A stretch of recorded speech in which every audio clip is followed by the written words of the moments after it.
Friends, welcome back. आज हम शुरू करने वाले हैं अपना लेक्चर नंबर 3। एटॉमिक स्ट्रक्चर हम पढ़ रहे हैं और आई होप आपने पिछली क्लासेस का रिवीजन कर लिया होगा। तो पिछली क्लासेस में हमने क्या किया है इससे पहले जस्ट हमें ठीक है, हमने लास्ट क्लास में पढ़ा था किसके बारे में। लास्ट क्लास में हमने शुरू किया था डी ब्रोगली इक्वेशन। ठीक है, तो डी ब्रोगली इक्वेशन क्या बताती थी, पार्टिकल नेचर और वेव नेचर का, कि लाइट के पास दो नेचर हैं, डुअल नेचर शो करती है। कभी कभी वो किसकी तरह बिहेव करती है बच्चे, वेव की तरह। ठीक है, जैसे उन्होंने कुछ एक्सपेरिमेंट करके हमें दिखाए थे, इंटरफेरेंट, डिफ्रैक्शन, हाइजन सुपरपोजिशन। और कभी कभी किसकी तरह बिहेव करती है, पार्टिकल की तरह। ठीक है, उन्होंने बोला जैसे लाइट हमारी वेव पार्टिकल दोनों की तरह बिहेव करती है, दोनों के एक्सपेरिमेंट से ये बात प्रूवन थी, वैसे जो हमारा इलेक्ट्रॉन है वो भी दो नेचर शो करता है। कभी कभी पार्टिकल नेचर शो करता है और कभी कभी कौन सा नेचर शो करता है, वेव वाला। ठीक है, तो एक नई थ्योरी वहां से बीएफ में निकल के है जिसको हम बोलते हैं वेव मैकेनिकल थ्योरी। ठीक है, जिसमें बोला गया कि जितने भी माइक्रोस्कोपिक पार्टिकल है, यानी कि बहुत छोटे छोटे पार्टिकल जैसे इलेक्ट्रॉन, प्रोटॉन, एटम, आयन, ये सारे हो गए, तो जब ये मोशन में होते हैं, मूव कर रहे होते हैं, तो क्या जनरेट करते हैं, अपनी वेव। ठीक है, उसके बाद प्लैंक की थ्योरी और सबकी थ्योरी, उसके बाद हमारे पास डी ब्रोगली इक्वेशन आई थी, जहां पे हमने बोला था lambda is equal to H upon p. P क्या था बच्चे, मोमेंटम ऑफ द फोटोन, यहाँ पे बात करी गई थी। अब मोमेंटम का फॉर्मूला हम सभी को पता होता है, मास इंटू वेलोसिटी। तो मास तो m हो गया जो भी निकलेगा, और c वेलोसिटी, क्योंकि फोटोन की बात हो रही है, फोटोन लाइट का पार्टिकल है, तो उसकी वेलोसिटी कितनी रहेगी बच्चा, c। लेकिन अगर मान लीजिए फोटोन ना होकर कोई और पार्टिकल हो जो c वेलोसिटी के बजाय किस वेलोसिटी से मूव कर रहा है, v, तो फॉर्मूला हो जाएगा h अपॉन mv। ठीक है, इस पर आज हम क्वेश्चन करेंगे। उसके बाद हमने काइनेटिक एनर्जी के टर्म्स में भी इक्वेशन निकाली थी, जिसका आया था lambda is equal to h upon 2 m into kinetic energy E। अब अगर काइनेटिक एनर्जी E ना देके कोई एक्सेलरेटेड पोटेंशियल V दे देता है, तब हमने एक और डेविसन जर्मन ने एक्सपेरिमेंट निकाला था, वहां से एक और इक्वेशन आई थी E। अब मान लीजिए हमारा चार्ज पार्टिकल E ना होके कोई और हो सकता है, तो उस पर जो भी चार्ज होगा Q, वो हम अप्लाई कर देंगे, और हमारे जो फॉर्मूलेस थे वो बस चेंज होते जा रहे थे। उसके बाद हमने हाइजेनबर्ग का अनसर्टेनिटी प्रिंसिपल देखा। ठीक है, यहाँ पे हमने बोर मॉडल क्या होता है, वेव मैकेनिकल मॉडल क्या होता है, दोनों के बीच डिफरेंस क्या होता है, इनके बीच में चर्चा की थी। अब आज का लेक्चर हम शुरू करने वाले हैं अपने इसी के आगे सबसे पहले क्वेश्चन से। ठीक है, तो ये क्वेश्चन लेक्चर नंबर 1 से आता है, जिसमें हम ये पूछ रहे हैं, what is the energy in electron volt, what is the energy in electron volt required to excite the electron from n बराबर 1 टू n बराबर 2। तो मान लीजिए दो एनर्जी लेवल आपको मेंशन करके रखे हैं, ये है आपका energy level n is equal to 1, ये है आपका energy level n is equal to 2, और ये बोल रहे हैं एक इलेक्ट्रॉन यहाँ पे है, और हम इसको यहाँ से कहाँ लेके जाना चाहते हैं, यहाँ पे। तो हम इसको कितनी एनर्जी प्रोवाइड कराएं। ठीक है, ये तो हमें पता है, अगर n बराबर 1 में है तो हमें यहाँ पे जो एनर्जी होगी वो E1 होगी, n बराबर 2 में यहाँ पे जो एनर्जी होगी वो E2 होगी। तो E1 कितनी एनर्जी है बेटा, ध्यान रखेंगे, हमसे किसमें पूछा हुआ है, इलेक्ट्रॉन वोल्ट में। एनर्जी के बहुत से फॉर्मूले थे, इलेक्ट्रॉन वोल्ट का फॉर्मूला क्या था, इलेक्ट्रॉन वोल्ट का फॉर्मूला था -13.6 Z square by N square. अब हमें हाइड्रोजन एटम दे के रखा है, उसने बोला यहाँ पे हाइड्रोजन एटम, इसका मतलब जेड की वैल्यू वहाँ कितनी हो गई बेटा, 1, क्योंकि जेड क्या होता है, एटॉमिक नंबर है, राइट। तो जेड की वैल्यू हमने कितनी मान ली, 1। तो फॉर्म ये पहली इक्वेशन जो आ जाएगी, दैट इज -13.6 इंटू 1 का स्क्वायर, और n की वैल्यू भी 1, दैट इज कितना, -13.6 इलेक्ट्रॉन वोल्ट। अगर E2 की बात करें तो यहाँ पे कितना हो जाएगा बेटा, यहाँ पे हो जाएगा -13.6, जेड की वैल्यू तो 1 रहेगी, बट n की वैल्यू 2 का स्क्वायर हो जाएगा, तो this will come -13.6 divide by 4। Solve करेंगे, आ जाएगा माइनस का 3 पॉइंट, ये वैल्यू आ जाएगी आपकी माइनस का 3.43 एंड 4 6 3.6 समथिंग आ जाएगी। ठीक है, ऑलमोस्ट 4 6 24, 3.65 या माइनस का 3.65 इलेक्ट्रॉन वोल्ट। अब हमें हमारे इलेक्ट्रॉन को यहाँ से कहाँ भेजना है, n बराबर 1 से n बराबर 2 में। तो हमें इस इलेक्ट्रॉन को कितनी एनर्जी देनी पड़ेगी, हमें इस इलेक्ट्रॉन को उतनी एनर्जी देनी पड़ेगी जितना इन दोनों के बीच की एनर्जी का क्या है बेटा, गैप। जैसे ही इतनी एनर्जी मिल जाएगी, इलेक्ट्रॉन एक्साइट होकर चला जाएगा। तो गैप के लिए क्या निकालेंगे, डेल्टा ई। डेल्टा ई कैसे आएगा बेटा, E2 माइनस E1। E2 हमारा कितना है, E2 माइनस का 3.65, E1 हमारा कितना है, माइनस का 13.6। ठीक है, सॉल्व करेंगे तो हो जाएगा माइनस का 3.65 प्लस का 13.6, तो ये आ जाएगा 9.95 इलेक्ट्रॉन वोल्ट अप्रॉक्स।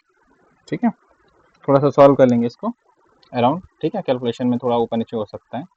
अगला क्वेश्चन, मेथड सेम। ठीक है, नेक्स्ट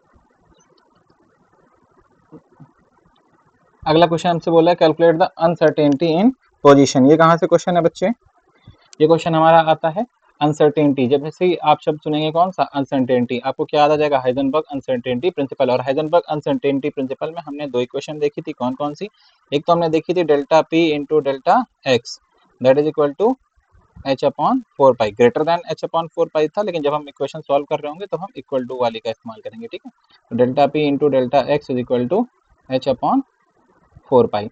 अब delta P into delta x आपसे बोला है अनसर्टेनिटी इन मोमेंटम। मोमेंटम का मतलब आपको किसकी वैल्यू दे रहा है, मोमेंटम का मतलब आपको वैल्यू दे रहा है किसकी, पी की। तो डेल्टा पी की वैल्यू कितनी दे दी है आपको, डेल्टा पी की वैल्यू उसने हमें दे दी है 1 into 10⁻³ this is our delta P, gram centimetre second inverse, ठीक है। तो ये कौन सी यूनिट्स हम इस्तेमाल कर रहे हैं यहाँ पे, सीजीएस यूनिट्स, तो हमें सारा कुछ सीजीएस यूनिट्स में ही रखना होगा, ठीक है। ओके, और हमसे बोला calculate the uncertainty in position, यानी कि डेल्टा एक्स की वैल्यू आपको फाइंड करने को बोली गई है। एच की वैल्यू होती है बेटा 6.6 इंटू 10⁻⁻34 जूल पर सेकेंड।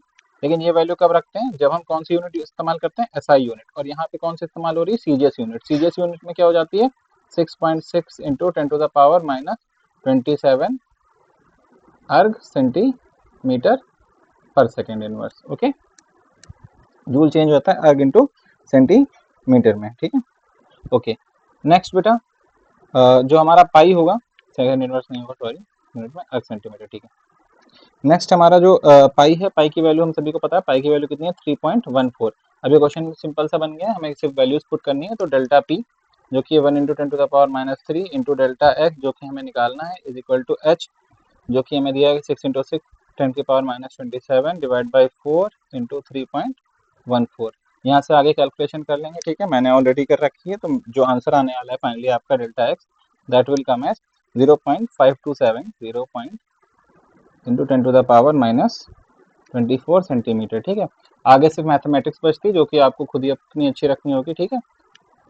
जस्ट फिजिक्स आपकी केमिस्ट्री आपकी यहाँ पे खत्म होती है।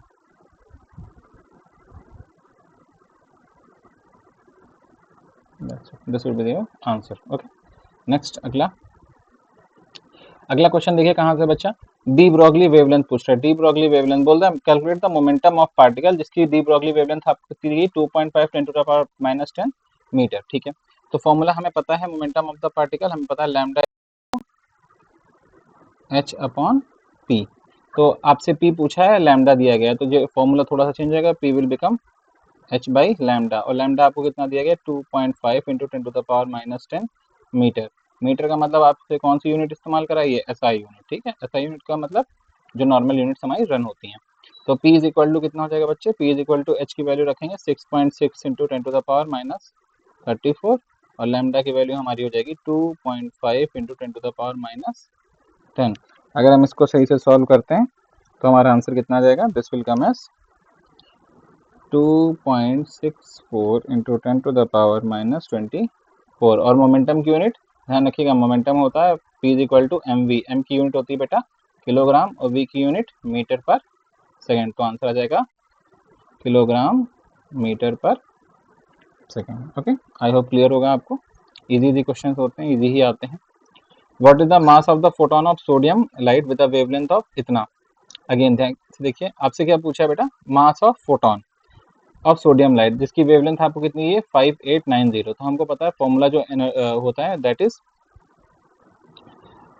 Lambda is equal to H upon M V. अब फोटोन क्या होता है बेटा, फोटोन इज लाइट, राइट। और लाइट के केस में जो लैम्डा पी हो जाता है, पी का फॉर्मूला बन जाता है M C.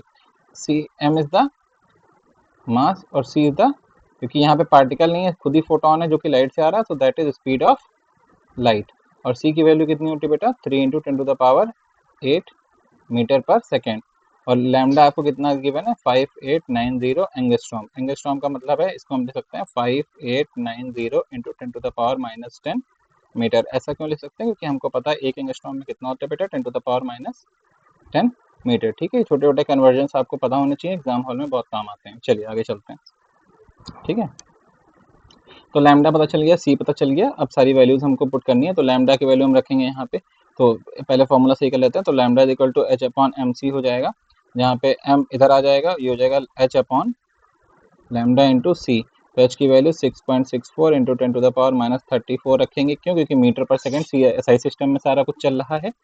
Divide by lambda की वैल्यू बेटा कितनी 5890 इंटू 10⁻⁻10 लेके चलेंगे, इंटू सी की वैल्यू कितनी 3 इंटू 10⁻8। मीटर पर सेकंड में जो चलती है, ठीक है। फाइनल कैलकुलेशन करेंगे तब कितना आ जाएगा हमारे पास, this will come as 3.752 into 10⁻³ gram. Okay, ये ग्राम में आएगा, अगर किलोग्राम में आपको आंसर लाना है तो this will come as, just minute, या 3.72 इंटू 10⁻³ किलोग्राम। ओके, हो जाएगा, इजी है, ठीक है। फॉर्मूलेस पता होंगे तो सारे क्वेश्चन इजी हो जाते हैं, फॉर्मूले नहीं पता होते सारे क्वेश्चन टफ हो जाते हैं। चलते हैं आगे बच्चों नेक्स्ट क्वेश्चन की तरफ। अगला क्वेश्चन हमसे कह रहा है the uncertainty in position and velocity of a particle are इतना एंड इतना respectively, calculate the mass of the particle.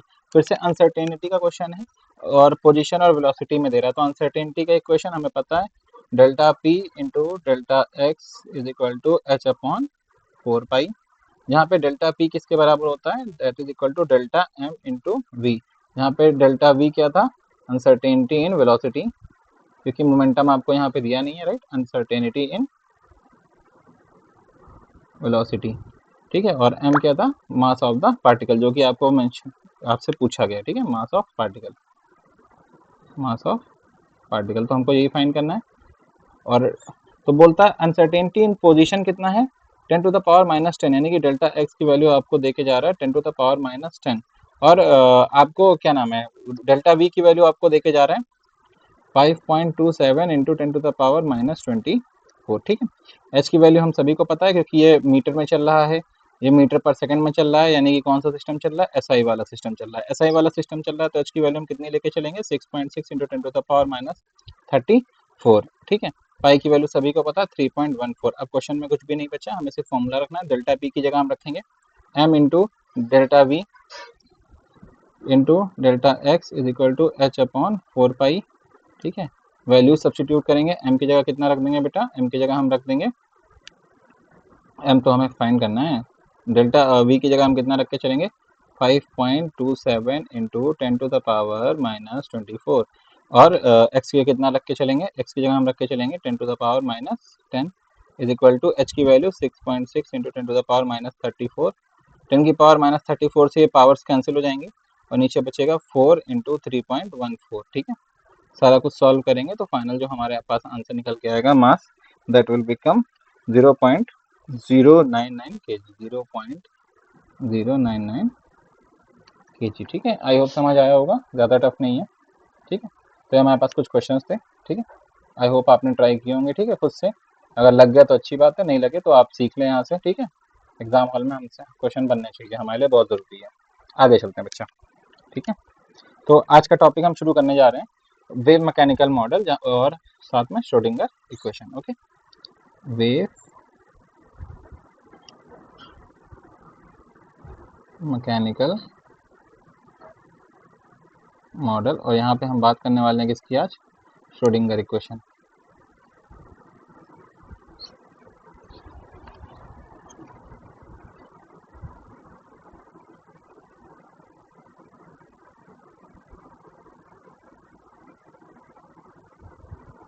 ठीक है, ज़्यादा डिटेलिंग में जाने से पहले मैं कुछ बताना चाहूँगा आपको।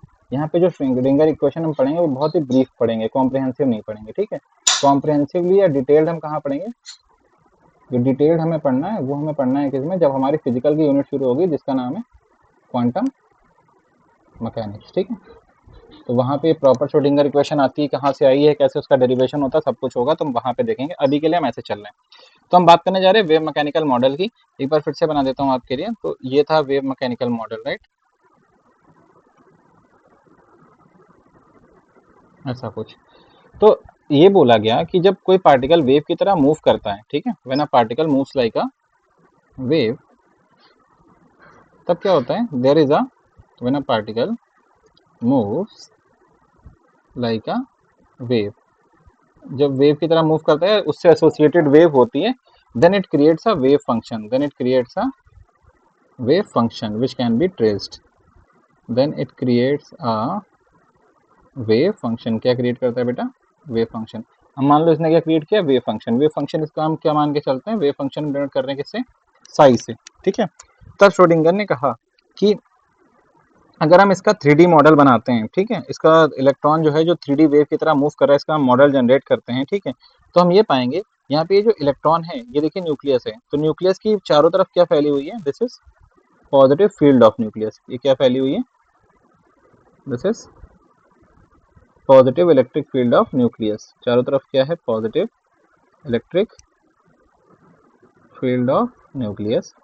और इस पॉजिटिव इलेक्ट्रिक फील्ड में इलेक्ट्रॉन क्या कर रहा है, इलेक्ट्रॉन कर रहा है 3D मोशन ऑफ इलेक्ट्रॉन, और यहाँ पे क्या हो रहा है, 3D मोशन ऑफ इलेक्ट्रॉन, उससे क्या जनरेट हो रही है, वो जनरेट कर रहा है एक जनरेट सा वेव फंक्शन, और उस वेव फंक्शन को हमने क्या नाम दिया है, साई, ठीक है। तो इलेक्ट्रॉन मूव करेगा तो उसकी कुछ काइनेटिक एनर्जी भी होगी, पोटेंशियल एनर्जी भी होगी, तो उस पर जब हर्मिशन ऑपरेटर लगाया गया, ठीक है, तो in order to calculate total energy, in order to calculate the total energy, तो टोटल एनर्जी कैलकुलेट करने के लिए, ठीक है, हम क्वांटम मैकेनिक्स में एक ऑपरेटर का यूज़ करते हैं, उस ऑपरेटर का नाम होता है हर्मिशन ऑपरेटर। तो हमने टोटल एनर्जी कैलकुलेट करने के लिए किसका यूज़ किया बेटा, हर्मिशन ऑपरेटर का यूज़ किया, ठीक है। तो in order to calculate total energy we used Hermitian operator. Hermitian operator energy का ऑपरेटर होता है, किसका ऑपरेटर होता है, एनर्जी का, जिसमें दोनों ही एनर्जी आती है, कौन सी, kinetic energy plus potential energy. अब जिन्होंने पढ़ा होगा तो पोटेंशियल एनर्जी का वी होता है, ठीक है, फंक्शन हर्मिशन में, और काइनेटिक एनर्जी का होता है माइनस का H cut square upon 2m del square by del X square, ठीक है, ऐसे साई में आता है, तो इसको हम इस वे में भी लिख सकते हैं, ठीक है, या फिर प्लस, है ना, माइनस का H cut square upon 2m del square by del Y square plus minus का H cut square upon 2m del square by, तो ये वेव फंक्शन होता है किसका, काइनेटिक एनर्जी का। और इन दोनों वेव फंक्शन को जब साई के ऊपर ऑपरेट करते हैं तो जो फाइनल इक्वेशन निकल के आती है, हम डिटेल में फिर से अगेन क्वांटम में पढ़ेंगे, तो जो फाइनल इक्वेशन निकल के आई, और फाइनल इक्वेशन बेटा क्या थी, that was del square psi by del X square plus del square psi by del Y square plus del square psi by del Z square plus 8 pi square M divide by H square, अंदर रहेगा E minus V, और ये हमारा wave function psi is equal to 0। So this was our final Schrodinger equation, ठीक है। यहाँ पे दो चार चीज़ें जो हमें जानने वाली है, जो हमें ऑब्जेक्टिव में काम आएंगी क्वेश्चन सॉल्व करने में। तो दैट इज पहला है सिग्निफिकेंस ऑफ साई, की व्हाट इज साई, तो साई तो वेव फंक्शन है, वो तो हमें पता है, बट अगर वेव फंक्शन नहीं पूछता आपसे, किसी और वे में पूछता है, किसका वेव फंक्शन पूछता है, तो हम बोल देंगे this is the significance of Sai. तो साई क्या है, wave function following the amplitude, wave function जो किसको फॉलो कर रहा है, फॉलोइंग द एम्पलीट्यूड, जो एम्पलीट्यूड को, क्योंकि जब कोई वेव होती है तो जाहिर सी बात है उससे रिलेटेड वेव फंक्शन होता है कुछ ऐसा, राइट, पॉजिटिव नेगेटिव, ठीक है। तो ये जो साई है it can be positive, it can be positive और नेगेटिव, ये आपके लिए बहुत इंपॉर्टेंट लाइन है ये, क्योंकि एग्जाम में आपसे पूछ सकता है, ठीक है। जो वेव फंक्शन होता है साई, वो पॉजिटिव भी हो सकता है और नेगेटिव भी हो सकता है। तो हमने क्या किया, इस प्रॉब्लम को सॉल्व करने के लिए हमने एक नया वेव फंक्शन लिया साई स्क्वायर, और हम उसका सिग्निफिकेंस देखने जा रहे हैं, significance of psi square. So psi square is also known as probability density, psi square is also known as probability density. और प्रोबेबिलिटी डेंसिटी क्या होती है, probability density it is always positive, it is always positive. तो ध्यान रखेंगे wave function में भी positive और negative, but probability density will always be positive, and probability density is defined by wave function psi square. समझ आता है, ठीक है, ये हमारे काम की चीज थी। आगे चलते हैं, और ये काहे की probability, this is the probability of finding electron in any space, this is the probability of finding electron in any space, सारा खेल ही इलेक्ट्रॉन को ढूंढने का चल रहा है, ठीक है। तो this is your Schrodinger equation. अब इन्होंने इस इक्वेशन को सॉल्व किया, क्या किया बच्चे, इस इक्वेशन को solve. So solution of Schrodinger equation, solution of Schrodinger equation, ठीक है, resulted in the generation of, resulted in, generation बोल सकते हैं या फॉर्मेशन बोल सकते हैं, रिजल्टेंट फॉर्मेशन ऑफ एक इंपॉर्टेंट टॉपिक, हमारा अगला टॉपिक जो हम पढ़ने वाले हैं दैट इज क्वांटम नंबर्स। तो यहाँ से क्या हमें जनरेट हुआ है बच्चे, क्वांटम नंबर्स, ठीक है। तो यहाँ से आगे हम चलेंगे किसके साथ, क्वांटम नंबर्स के साथ। आई होप आपको श्रोडिंगर इक्वेशन का टॉपिक समझ आया होगा। नहीं समझ आएगा तो आप कमेंट सेक्शन में डाउट कर सकते हैं, डाउट आप पूछ सकते हैं अपलोड करके, ठीक है। हम आगे चलते हैं। So next is our quantum numbers, ठीक है। आई थिंक मुझे नई पीडीएफ ले लेनी चाहिए, अगली पीडीएफ से शुरू करते हैं quantum numbers. Just a minute.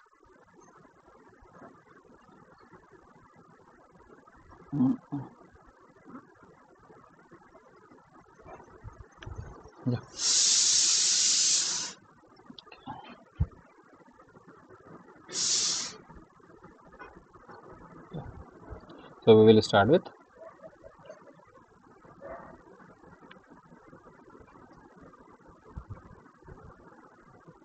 Quantum number. Okay, so what are quantum numbers? तो पहले चीज तो मैं थोड़ा सा डिफाइन कर दूं, है ना, एक एक को। उससे पहले हमें 4 क्वांटम नंबर से स्टडी करने हैं, हम सभी ने स्टडी कर रखे हैं। पहला होता है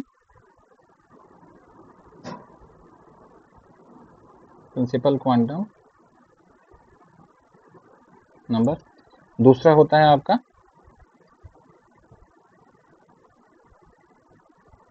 अजीमुथल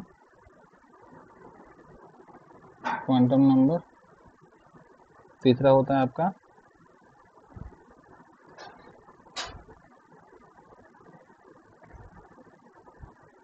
मैग्नेटिक क्वांटम नंबर, और लास्ट होता है आपका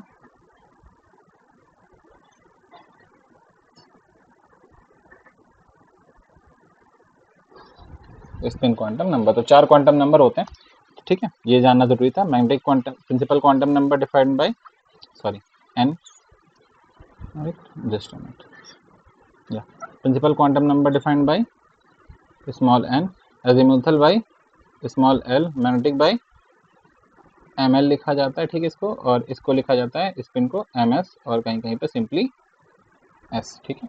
तो these are the 4 quantum numbers जो हमें पढ़ने। सो पहले तो वाटर क्वांटम नंबर्स, एक एक को डिस्क्राइब करने से पहले छोटा सा वाटर क्वांटम नंबर। तो क्वांटम नंबर क्यों? तो पहली चीज तो क्वांटम नंबर का ओरिजिन ही कहाँ हुआ? सो दीज आर ओरिजिन कब हुआ? ओरिजिन हुआ as a solution to Schrodinger equation, as a solution to Schrodinger equation. तो इनका ओरिजिन हुआ श्रोडिंगर इक्वेशन को सॉल्व करते करते। अब श्रोडिंगर इक्वेशन किस लिए सॉल्व हो रही थी? This was being solve to locate the electron. किससे सॉल्व हो रही थी? Locate the electron. तो जो इसका सोल्यूशन निकला that is quantum number. So they are useful for finding the location of an electron, for finding the location of an electron, location of an electron. यानी कि पूरा काम ही क्या है, हमें एक इलेक्ट्रॉन को ढूंढना है कि भाई वो जो इलेक्ट्रॉन है कहाँ है। अब इलेक्ट्रॉन को ढूंढने के लिए बड़ी दिक्कतें होती हैं। कैसे? जो आपका एटम है, छोटा सा हमारा एटम है कोई, मान लीजिए सोडियम का, ठीक है, Na, इसके अंदर क्या होता है, बहुत सी मैनी, क्योंकि हमें इलेक्ट्रॉन ढूंढना है, ठीक है। इसके जो प्रोटॉन है और न्यूट्रॉन है वो कहाँ रह रहे हैं? न्यूक्लियस में। पर इलेक्ट्रॉन कहाँ रह रहा है? Electron is revolving around the nucleus, nucleus के चारों तरफ रिवॉल्व कर रहा है, ठीक है। बोर ने काम आसान कर दिया कि हर जगह नहीं रिवॉल्व कर रहा है, वो कहाँ रिवॉल्व कर रहा है? इन फिक्स्ड ऑर्बिट, उन किसी किसी फिक्स्ड ऑर्बिट में रिवॉल्व कर रहा है, ठीक है। तो हम ढूंढने वाले थे एटम के अंदर क्या ढूंढ रहे हैं? इलेक्ट्रॉन। तो एटम के अंदर बहुत सारी क्या है? ऑर्बिट्स, या जिनको हम बोलते हैं शेल्स, ठीक है। जैसे कुछ शेल्स का हमने नाम पढ़ा है, K shell, L shell, M shell, N shell, है ना। तो ये सारी बहुत सारी क्या होती है बेटा? शेल। अब ये भी प्रॉब्लम है शेल के अंदर, ठीक है, shell contains many subshell. Shell के अंदर क्या होती है? बहुत सारी shell contains many subshell. Subshell कौन कौन सी हमने देखी हैं? जैसे सब शेल होती हैं एस सब शेल, है ना, और P subshell, D subshell, F subshell, ऐसे बहुत सारी क्या होती हैं बेटा? सब शेल होती हैं, ठीक है। चलो एटम के अंदर गए, बड़ी मुश्किल से कैसे भी पता लगा लिया ऑर्बिट कौन सी है। तो ऑर्बिट पता लगाने से काम नहीं चलेगा, क्यों? क्योंकि ऑर्बिट है या जो शेल है वो अपने अंदर क्या कंटेन कर रहे हैं? बहुत सारे सब शेल, ठीक है। तो उनके अंदर बहुत सारे क्या है? सब शेल। जैसे हम पढ़ते हैं सेकंड ऑर्बिट में 2 सब शेल होती हैं, 2s और 2p। अब 2s वाली सब शेल में है या 2p वाली सब शेल में, हमें नहीं पता। थर्ड ऑर्बिट में चले जाओ और दिक्कत, वहां पे तो 3s भी होता है, 3p भी होता है और 3d भी होता है। तो 3s वाली सब शेल में है, 3p में है या 3d में है, बड़ी दिक्कत, ठीक। बड़ी मुश्किल से आपने सबशेल का कैसे भी पता लगा लिया। तो each subshell contains, subshell has many orbital. Subshell के पास क्या होते हैं, बहुत सारे ऑर्बिटल। जैसे एस के पास कौन सा ऑर्बिटल होता है, एस ऑर्बिटल, ठीक है। पी के पास कौन सा ऑर्बिटल होता है, पी के पास पी और पी एक्स ऑर्बिटल होता है जो एक्स एक्सिस की तरफ ओरिएंटेड होता है। एक पी वाई ऑर्बिटल होता है जो वाई एक्सिस की तरफ ओरिएंटेड होता है, और एक पी जेड ऑर्बिटल होता है जो जेड एक्सिस की तरफ ओरिएंटेड होता है, ठीक है। डी में हमने देखे 5 ऑर्बिटल होते हैं, है ना। डी एक्स वाई होता है, डी वाई जेड होता है, डी जेड एक्स होता है, ठीक है। आगे चलते हैं, D X square minus Y square, और फाइनली डी जेड स्क्वायर। तो बहुत सारे ऑर्बिटल होते हैं, यानी कि हमको जो इलेक्ट्रॉन की लोकेशन फाइंड करनी है, जिसके लिए श्रोडिंगर ने सॉल्यूशन दिया था, इतनी बड़ी बड़ी इक्वेशंस को हम पढ़ते हैं, तो उनको फाइंड करने के लिए हमें नीड पड़ती है इसकी बच्चा क्वांटम नंबर्स की, ठीक है। तो आगे चलते हैं, तो वन बाय वन यहाँ से हम अपना एक ही क्वांटम नंबर डिस्कस करने जा रहे हैं, और हम देखेंगे कैसे कौन सा क्वांटम नंबर हमें कैसे इलेक्ट्रॉन को फाइंड करने में हेल्प करता है, ठीक है। तो सबसे पहले हम शुरू करेंगे किसके साथ, अपने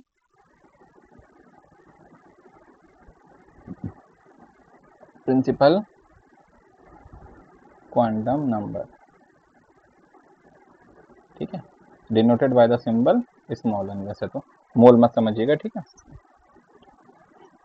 फिजिकल केमिस्ट्री में स्मॉल एन मोल का सिंबल होता है, बट इनऑर्गेनिक में this is for principal quantum number, ठीक है। तो प्रिंसिपल क्वांटम नंबर किसके बारे में बताता है, पहले तो दिया किसने था, गिवन बाय, इसके बारे में किसने बात की थी, सबसे पहले बोर ने। याद कीजिए क्या कहा था कि एंगुलर मोमेंटम वाली कंडीशन याद है, N H upon two pi, these N are known as orbits. तो डिफाइन किसने किया था इसको, बोर ने। तो गिवन बाय बोर, ठीक है। तो ये बताते क्या है, डिफाइंस, ये क्या बताते हैं, देखिए। अब इस एन की मदद से हमने क्या क्या पता किया, देखिए। एक तो हमने क्या फाइंड किया, एंगुलर मोमेंटम। कैसे, एंगुलर मोमेंटम कैसे बताता है ये, यही लिख देता हूँ, वहाँ क्यों लिख रहा हूँ, ठीक है, वन बाय वन। तो किसको किसको डिफाइन करते हैं, डिफाइंस सबसे पहले ये नाम बताते हैं, क्या बताते हैं, नेम ऑफ द शेल या orbit, name of the shell और ऑर्बिट। जैसे हमको पता है ये जो एटम है इसके पास बहुत सी ऑर्बिट होती हैं, पहली, दूसरी, तीसरी, ऐसे बहुत सी ऑर्बिट। जो पहली ऑर्बिट होती है उसका हमने नाम रखा है क्या बेटा, के। दूसरी का नाम क्या रखा हुआ है, एल। तीसरी का नाम एम। ऐसे तो पहला तो ये क्या बताते हैं, नेम ऑफ द ऑर्बिट। जैसे एन इज इक्वल टू 1 तो उस ऑर्बिट को हम बोलते हैं के शेल, है ना। अगर एन इज इक्वल टू 2 यानी कि सेकेंड है तो उसको हम बोलते हैं L shell. N is equal to 3 है तो उसको हम क्या बोलते हैं, एम शेल। ऐसे हमने नाम रखे हुए हैं। एन इज इक्वल टू 4 बचपन से पढ़ाया जा रहा है, राइट, उसको हम क्या बोलते हैं, एन शेल। चलिए ठीक है, नेम ऑफ द शेल बता दिए। और क्या बताते हैं, और ये बताते हैं साइज ऑफ द शेल। क्या बताते हैं, second thing which they tell that is size of the shell. तो साइज ऑफ द शेल ये कैसे बता देते हैं, तो साइज ऑफ द शेल में हमने पढ़ा था ना बोर्स ऑर्बिट में, बोर रेडियस का फॉर्मूला क्या था बच्चे, 0.529 एन स्क्वायर बाई जेड। तो यहाँ पे एन क्या बता रहा है, N will tell the size of the orbit. अगर एन की वैल्यू बढ़ेगी, अब देखिए radius is directly proportional to N का स्क्वायर। तो इफ एन की वैल्यू इंक्रीज करेगी तो रेडियस भी क्या करेगी बेटा, रेडियस भी इंक्रीज करेगी। तो दूसरी चीज ये क्या बताते हैं बेटा, साइज ऑफ द शेल। तीसरी चीज जो ये बताते हैं मैग्नीट्यूड ऑफ एनर्जी। तीसरी चीज क्या बताते हैं, मैग्नीट्यूड ऑफ एनर्जी, ठीक है। तो मैग्नीट्यूड ऑफ एनर्जी कैसे, हमें पता है जो फॉर्मूला क्या होता है बेटा, E N is equal to minus का 13.6 Z square by N square. तो एनर्जी तो नेगेटिव में है। अब एनर्जी नेगेटिव में है तो एन की वैल्यू जैसे जैसे बढ़ती है वैसे वैसे ई एन की वैल्यू भी क्या हो जाती है, बढ़ जाती है। क्योंकि ये जैसे बढ़ेगा तो नेगेटिव कम हो जाएगा, नेगेटिव कम होने का मतलब पॉजिटिव होना, पॉजिटिव होने का मतलब इंक्रीज करना, ठीक है। एन बढ़ने पे क्या होगा, this will remain less negative. Less negative का मतलब मोर पॉजिटिव, और मोर पॉजिटिव का मतलब इंक्रीज होना, राइट। तो मैग्नीट्यूड ऑफ एनर्जी बताते हैं, नेम ऑफ द शेल बताते हैं, ठीक है। और ये क्या क्या बताते हैं, और भी बहुत चीजें बताते हैं जो हम स्लोली स्लोली देखते जाएंगे, ठीक है। अगला, इनकी हेल्प से हम क्या पता लग सकते हैं, एनर्जी सेपरेशन। क्या, energy separation between two shells, energy separation between, energy separation between two shells कैसे, मान लीजिए हमें पता है this our n is equal to 1, ठीक है, जहाँ पे एनर्जी कितनी होती है E1। देन ये आता है बेटा n इज इक्वल टू 2, जहाँ पे एनर्जी कितनी होती है E2। देन आता है n इज इक्वल टू 3, जहाँ पे एनर्जी कितनी होती है E3। देन आता है n इज इक्वल टू 4, जहाँ पे एनर्जी कितनी होती है E4। देन आता है n इज इक्वल टू 5, जहाँ पे एनर्जी कितनी होती है E5। ऐसे बढ़ता चला जाता है, ठीक है। तो हमको पता है ऊपर जाने पे क्या हो रही है, एनर्जी इंक्रीज हो रही है, एन बढ़ने पे एनर्जी भी बढ़ती है। बट जो एनर्जी गैप हो रहे हैं वो क्या हो रहे हैं बच्चे, डिक्रीज। तो energy separation between two shell है ना, डिक्रीजेस ऑन इंक्रीजिंग एन। कहने का मतलब क्या है, जितना गैप E2 और E1 के बीच में होगा, ठीक है, उससे कम गैप किसके किसके बीच में होगा, E3 और E2 की एनर्जी में। और जितना E3 E2 में होगा उससे कम किस में होगा, E4 E3 में। जितना E4 E3 में होगा उससे कम किस में होगा, E5 और E4 में। और ऐसे ये चलता चला जाएगा, ठीक है।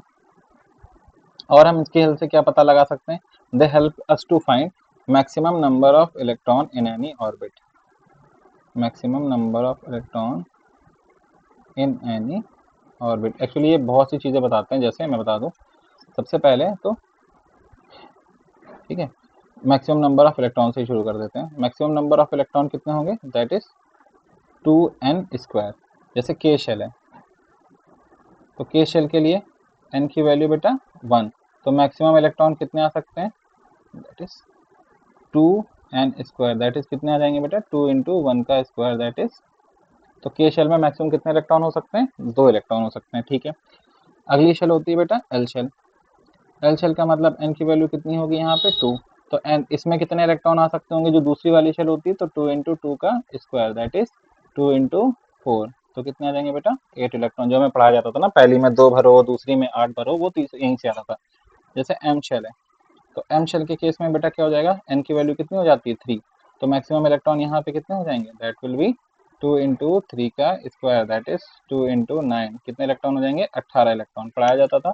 और चौथा लेट सपोज एन शेल है ना, पहले में 2 भरो, फिर 8 भरो, फिर 18 भरो, है ना, तो मैक्सिमम इलेक्ट्रॉन कितने हो जाएंगे बेटा, 2 इंटू 4 का स्क्वायर, दैट इज 2 इंटू 16, यानी कितने हो जाएंगे 32 electron. That is maximum number of electron के बारे में बताता है। और क्या बताता है, it also tells about orbital, ठीक है, मैक्सिमम नंबर ऑफ ऑर्बिटल्स। तो ऑर्बिटल कितने होंगे, एक ऑर्बिटल में अभी बता दीजिए, जैसे आप लोग तो पढ़ के आए हुए इतने बड़े हो गए हैं, ठीक है, आपको पता ही होगा एक ऑर्बिटल में 2 इलेक्ट्रॉन रह जाते हैं। तो 2 अगर हम इसका हटा दें तो मैक्सिमम नंबर ऑफ ऑर्बिटल मिल जाएंगे n²।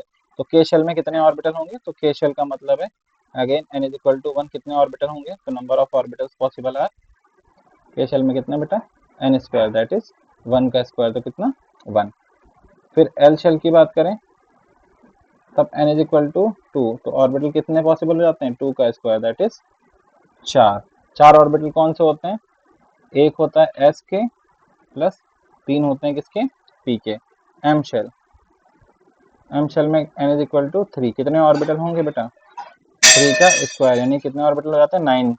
एक तो किसका होता है उनमें से, एक होता है एस का, 3 होते हैं पी के, और 5 किसके होते हैं डी के, 3D आ जाता है, ठीक है। बाकी हम आगे भी देखेंगे अभी इसको। तीसरी चीज जो हमें बताता है that is number of subshells. Number of subshells जो कि किसके बराबर होती है, n के। तो के शेल है, के शेल में n की वैल्यू बेटा कितनी होती है 1, तो कितनी सबशेल होंगी, सबशेल्स कितनी होंगी, एक, और वो कौन सी होती है, एस सबशेल, ठीक है। आगे चलते हैं। अगर एल शेल की बात कर रहे हैं तो एल शेल के लिए n की वैल्यू कितनी होती है 2, तो सबशेल उसमें कितनी हो जाएंगी 2, कौन कौन सी, एस सबशेल होती है सेकंड में, तभी तो हम 2s लिखते हैं, इसके लिए हम कितना लिखते हैं 1s। और कौन सी सबशेल होती है बेटा, पी सबशेल, तो इनके लिए हम क्या लिखते हैं, इसके लिए हम लिखते हैं 2s, और इसके लिए क्या लिखते हैं 2p। जैसे एम शेल, एम शेल का मतलब n की वैल्यू कितनी आ रही है 3, तो वो एक शेल अपने अंदर कितनी सबशेल रखे हुए है, वो एक शेल अपने अंदर 3 सबशेल रखे हुए, कौन से रखे हुए, एस सबशेल रखे हुए, जिसके लिए हम सिंबल क्या यूज करते हैं 3s। और क्या रखे हुए बेटा, पी सबशेल रखे हुए, जिसके लिए हम सिंबल क्या यूज करते हैं 3p। और क्या रखे हुए, डी सबशेल रखे हुए, जिसके लिए हम सिंबल क्या यूज करते हैं 3 डी। आई होप ये आपको क्लियर होगा। तो ये सारी बातें कौन बताता है हमें? हमारा ये बताता है हमें हमारा प्रिंसिपल क्वांटम नंबर। ठीक है, I hope principal quantum number पूरा डिटेल में करा दिया, क्लियर होगा। ठीक है, अगला चलते हैं बेटा। Second quantum number is our, ये बहुत इंपॉर्टेंट टॉपिक है, इसको छोड़ के बिल्कुल नहीं जा सकते। ठीक है, हर एग्जाम में बहुत ज्यादा नंबर्स लेके आता है और सारी चीजें आप एक बार लिख लिख के दोबारा जरूर ट्राई कीजिए, क्योंकि यहाँ पे देखने से वो वैसे चीजें आसान लगती हैं। ठीक है, जब तक लिखते नहीं है तब तक सारी चीजें समझ नहीं आती हैं। आगे चलते हैं। Second is our azimuthal quantum number. ठीक है, तो एजीमुथल क्वांटम नंबर किसने दिया था? So this was given by Sommerfeld. किसने दिया था बेटा? So this was given by Sommerfeld, also known as, इसके बहुत से नाम है। ठीक है, अलग अलग नामों से भी जाना जाता है। क्या क्या नाम है बेटा? It is somewhere known as angular quantum number, कहीं कहीं पे इसको हम बुलाते हैं सब्सिडियरी क्वांटम नंबर। ठीक है, कहीं कहीं पे हम इसको बुलाते हैं सेकेंडरी क्वांटम नंबर। ठीक है, तो इसके बहुत सारे अलग अलग नाम है। ठीक है, आगे चलते हैं। ये किसके बारे में बताता है? वो तो हमें ऑर्बिट के बारे में बताता था, ऑर्बिटल के बारे और शेल के बारे में बताता था। ये किसके बारे में बताता है? So it gives information about, it gives information about, ये हमें किसके बारे में इंफॉर्मेशन देता है? Special distribution of electrons. किसके बारे में इंफॉर्मेशन देता है? Special distribution of electron. Special का मतलब वो स्पेशल नहीं, स्पेलिंग नहीं गलत लिखी है। ठीक है, वहां में सोचेगा। स्पेशल का मतलब होता है इन स्पेस। ठीक है, यानी कि स्पेस में जो आपके इलेक्ट्रॉन्स है वो किस तरीके से डिस्ट्रीब्यूट हुए हैं। स्पेस का मतलब थ्री डायमेंशन, थ्री डायमेंशन का मतलब एक्स वाई जेड, एक्सिस और प्लेन्स। जो आपके 3D कोऑर्डिनेट्स होते हैं वहां पे इलेक्ट्रॉन्स किस तरीके से डिस्ट्रीब्यूटेड हुए हैं, इसके बारे में कौन बताता है हमें? हमारा एजीमुथल क्वांटम नंबर। अब ये कैसे बताता है? ये और क्या इन्फॉर्मेशन देता है? It also gives information about subshell. It also gives information about subshell. Subshell के बारे में हमें कैसे इन्फॉर्मेशन देता है? अगर ये बोलता है if it is S subshell, if it is S subshell, then azimuthal quantum number will take a value which is known as L is equal to 0। अगर एस सबशेल है तो कौन सी वैल्यू लेगा बेटा? L अपने आप 0 वैल्यू एज्यूम कर लेगा। अगर वो पी सबशेल हुआ, कौन सा सबशेल हुआ, यानी कि जो आपका इलेक्ट्रॉन है वो कहाँ प्रेजेंट है? पी सबशेल में है, तो L कौन सी वैल्यू एज्यूम कर लेगा? L will assume value as 1। Okay, अगर वो आपका इलेक्ट्रॉन डी सबशेल में हुआ, कौन सा सबशेल में हुआ? डी सबशेल में हुआ, तब L कौन सी वैल्यू एज्यूम कर लेगा? Then L will assume value 2। और अगर आपका इलेक्ट्रॉन sp_d के बाद f सबशेल में चला गया, ठीक है, then it will assume value as 3। मान लीजिए जी सबशेल में चला गया तो it will assume value as 4।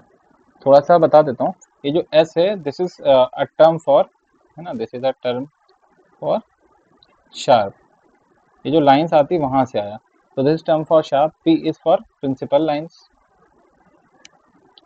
Okay, d is for diffused, f is for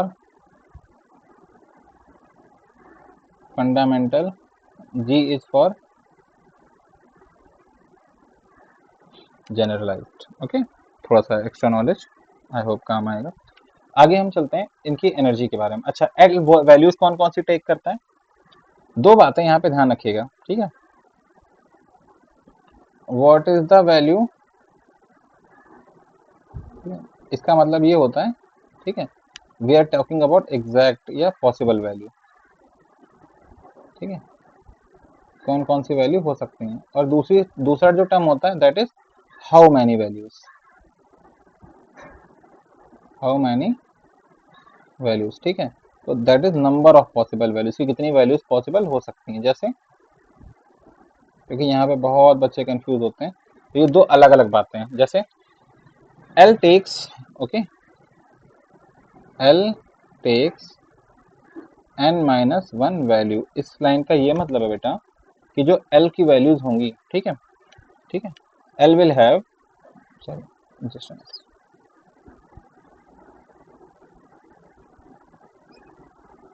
या L takes n values, L कितनी वैल्यूज लेता है n, इसका मतलब है n number of values are there, n number of values are there.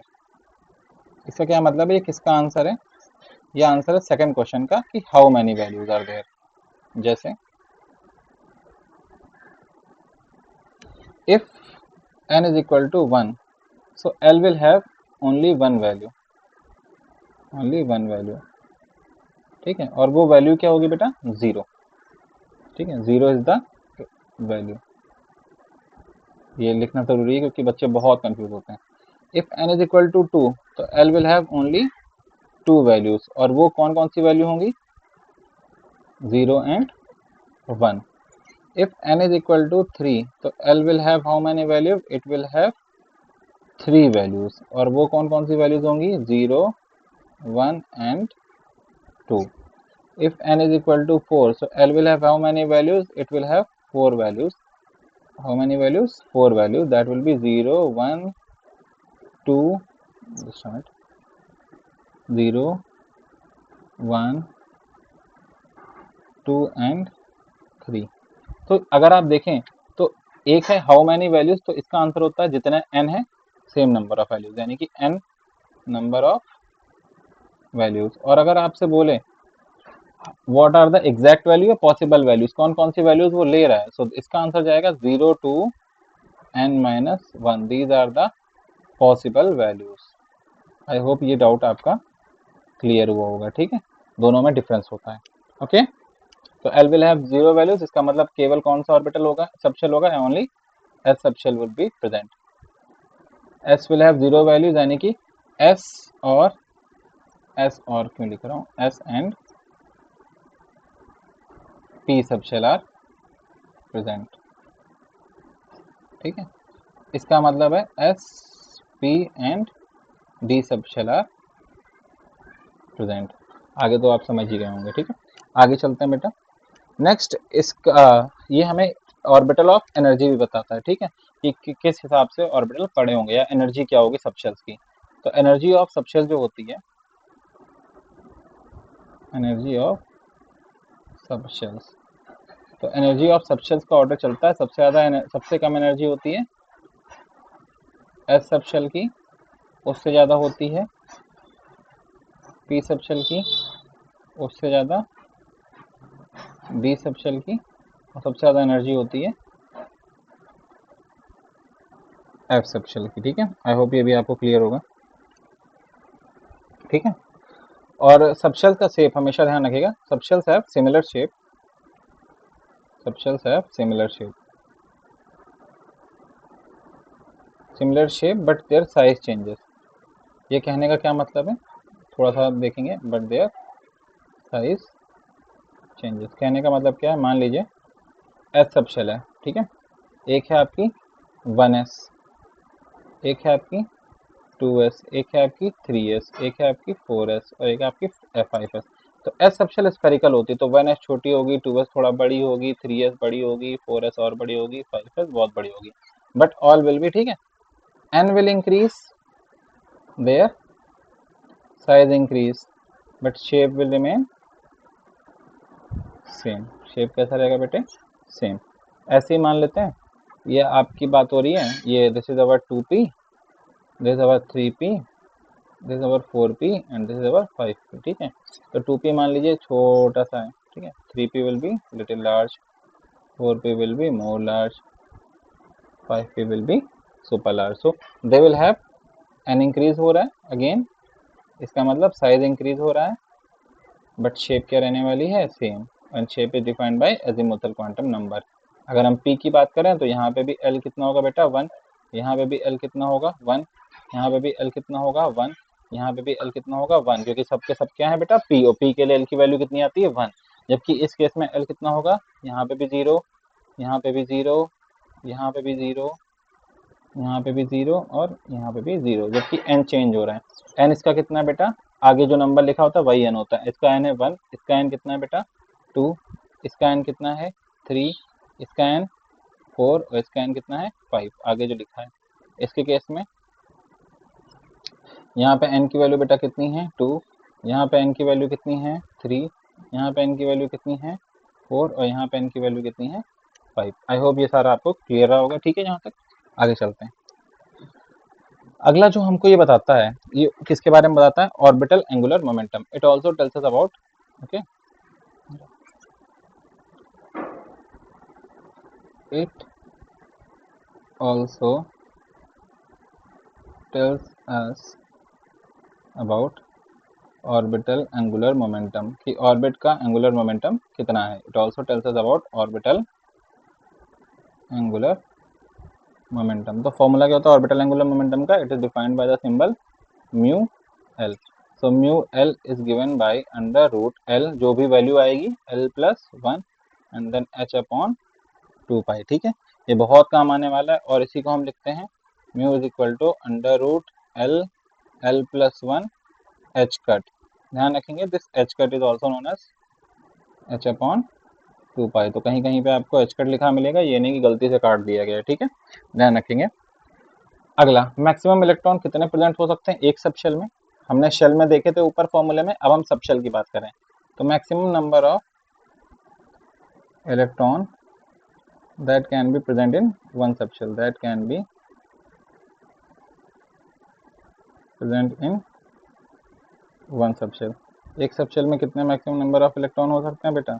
तो एक subshell में अगर हम ध्यान से देखेंगे तो इट कैन बी 2 ब्रैकेट में 2l प्लस 1। फॉर एग्जाम्पल जैसे एस सबशेल, एस सबशेल की बात करें, ठीक है, तो वहाँ पे l की वैल्यू कितनी होती है बेटा 0। l की वैल्यू 0 में तो मैक्सिमम इलेक्ट्रॉन कितने हो जाएंगे, that will be equal to 2 into 0 plus 1, that will give you 2 into 1, that will give you, यानी कि एस सबशेल में मैक्सिमम कितने इलेक्ट्रॉन हो सकते हैं, 2 इलेक्ट्रॉन हो सकते हैं। अगर हम पी सबशेल की बात करें तो पी सबशेल में कितने इलेक्ट्रॉन हो जाएंगे, that is equal to L is equal to 1, तो मैक्सिमम इलेक्ट्रॉन कितने हो जाएंगे, that will equal to 2 into 1 plus 1, that is equal to 2 into 2 plus 1, that is equal to 2 into 3, that will give you how many electron 6। यानी कि P subshell में maximum कितने electron आ सकते हैं बेटा 6 इलेक्ट्रॉन आ सकते हैं। ऐसे ही हम डी सबशेल की बात कर लें तो डी सबशेल का मतलब होता है एल इज इक्वल टू 2। तो अगर हम मैक्सिमम इलेक्ट्रॉन को देखें so that will give us 2 into 2 plus 2, that gives us 2 into 4 plus 1, sorry this is 1 right, just a minute let me write it properly, है ना, बहुत गंदा हो रहा है।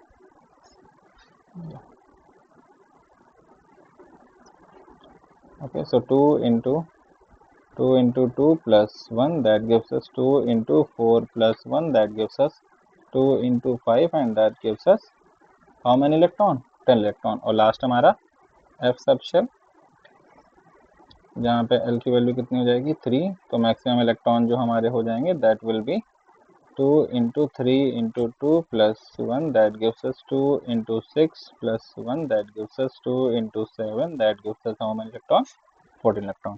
so this is it for what, this is it for azimuthal quantum number। I hope आपको समझ आया होगा। ठीक है, तो इस क्लास में हम यहीं रखते हैं। जो हमारे 2 क्वांटम नंबर बचते हैं उनसे रिलेटेड जो प्रॉब्लम बचती हैं वो हम डिस्कस करेंगे अगली क्लास में। Okay, till then take care, good bye. और प्लीज़ रिवाइज करके आएंगे क्योंकि यहाँ से चीज़ें थोड़ा सा कॉम्प्लेक्स होने वाली हैं, यहाँ से क्वेश्चन भी बहुत ज़्यादा आने वाले हैं। अब तक बेसिक चल रहा था, ठीक है, इनको नहीं छोड़ेंगे, बहुत इंपॉर्टेंट टॉपिक होता है, हर क्लास पे हर लेवल पे इंपॉर्टेंट रहते हैं। तो इनको पढ़ेंगे, इनका रिविजन करेंगे और हम मिलते हैं आपसे अगली क्लास में। तब तक ध्यान रखें, गुड, टेक केयर।